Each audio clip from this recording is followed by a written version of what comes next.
Ni mwisho wa safari ya kimataifa kwa mmoja wa wachezaji wakubwa kwa kuitumikia Tanzania. Nahodha wa timu ya taifa Taifa Stars, Bwana Ali Samata ametangaza rasmi kustaafu soka la kimataifa baada ya kuitumikia Tanzania kwa takriban miaka 15. Samata alichezea Taifa Stars kuanzia mwaka 2011 akicheza mechi 89 na kufunga mabao 22, jambo linalomfanya kuwa miongoni mwa wafungaji bora zaidi katika historia ya timu ya taifa. Pia alikuwa nahodha aliyeongoza Tanzania kufuzu na kushiriki AFCON mara kadhaa, akitoa mchango mkubwa ndani na nje ya uwanja.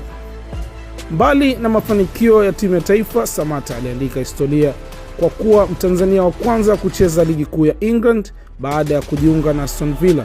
Pia alitoa ubingwa wa CAF Champions League akiwa TP Mazembe, kuwa Mtanzania wa kwanza kutoa tuzo ya CAF African Player of the Year based in Africa mwaka 2015. Leo Tanzania haimuagi tu mfungaji, bali inamuaga kiongozi, mfano wa kuigwa na shujaa aliyepeperusha vyema bendera ya timu ya taifa duniani. Asante Captain Bwana Ali Samata, urithi wako utaendelea kuishi katika historia soka la Tanzania.